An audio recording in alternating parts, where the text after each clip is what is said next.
Look at you, you filthy little rat. You belong in the gutter." The scream tore through the sound of the storm as a obsidian-black Porsche swerved deliberately, tires screaming against the wet asphalt. A massive wave of brown sludge exploded upward, coating the woman on the sidewalk from hair to hem. "Beckham, please," she gasped, wiping mud from her eyes, but the window only rolled down to reveal a cruel, laughing face. "Don't beg, Josephine. It's pathetic, just like you." He didn't know the man watching from the shadows was the one man who could buy his entire life with a signature. The karma wasn't coming. It was already here. The rain in Manhattan didn't wash things clean, it just made the dirt slicker. Josephine Black stood on the corner of 57th and 5th Avenue, the towering glass facade of the Tiffany & Co. flagship store blurring behind a curtain of grey drizzle. She wasn't looking at the diamonds in the window.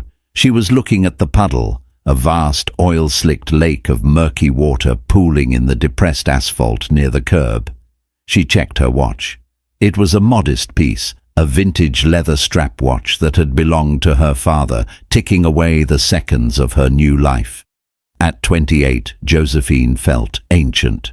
The divorce had been finalized 3 months ago, but the scars felt fresh, pulled tight across her chest every time she inhaled the city smog. "Josephine?" The voice was a jagged shard of glass from a nightmare she thought she had woken up from. She froze. Her grip tightened on the leather portfolio tucked under her arm, her design sketches, the only thing she had managed to salvage from the wreckage of her marriage to Beckham Drake. Slowly she turned. Idling at the red light was a brand-new Porsche Panamera, its paint job a custom matte black that seemed to absorb the meager light of the stormy afternoon. The window hummed down. Beckham Drake sat in the driver's seat, looking every inch the rising tech mogul he claimed to be. His jaw was sharp, his hair perfectly gelled despite the humidity, and his eyes, cold, blue and mocking, raked over her. Beside him sat Poppy Wilde. Poppy, with her artificially plumped lips painted a jarring shade of coral, was giggling, her hand resting possessively on Beckham's thigh. "My God," Beckham sneered, his voice carrying over the hiss of the rain. "I thought that was a stray dog shaking off fleas. Turns out it's just my ex-wife." Josephine straightened her spine. She wore a simple beige trench coat, one she had bought from a thrift store, but she wore it like armor. "Beckham, Poppy, I see you're still driving fast to get nowhere." Poppy let out a high-pitched, cruel laugh. "Nowhere? Honey, we're on our way to dinner at Le Bernardin. I doubt you could afford the water there." "Leave me alone, Beckham," Josephine said, her voice steady, though her heart hammered against her ribs. "We have nothing to say to each other." "Oh, I have plenty to say," Beckham said, his grip tightening on the leather steering wheel.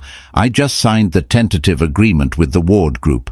Once I secure the partnership with Caspian Frost, I'll be untouchable. I just wanted you to know that while you're standing here in the rain, looking like a drowned rat, I'm ascending to the gods." "Money doesn't make you a god, Beckham," Josephine said softly. "It just makes you a rich devil." Beckham's face darkened. The light on the traffic signal turned green. "You always did have a mouth on you," he spat. "Maybe this will wash it out."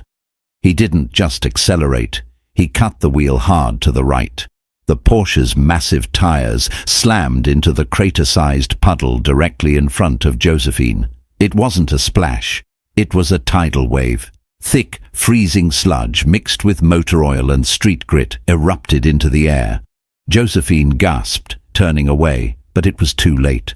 The filthy water coated her instantly.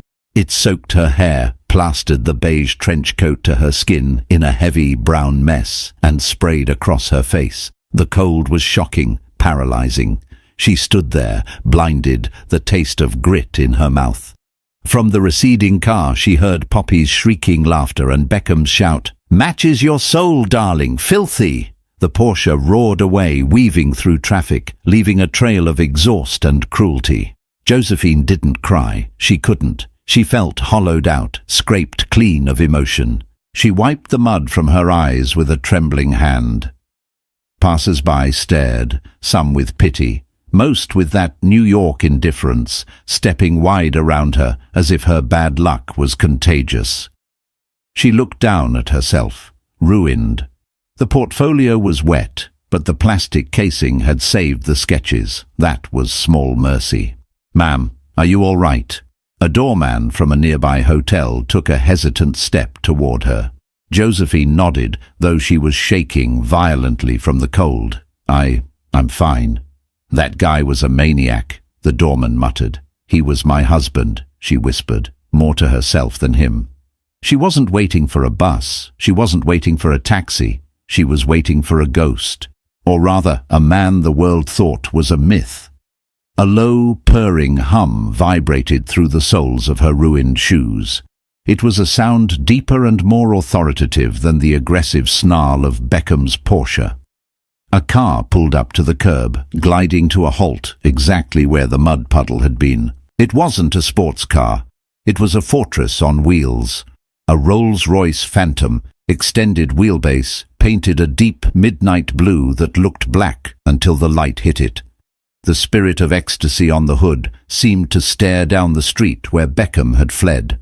The rear door opened before the car even fully settled. A man stepped out. He didn't care about the rain. He didn't care about his Italian wool suit or the handcrafted leather shoes hitting the wet pavement.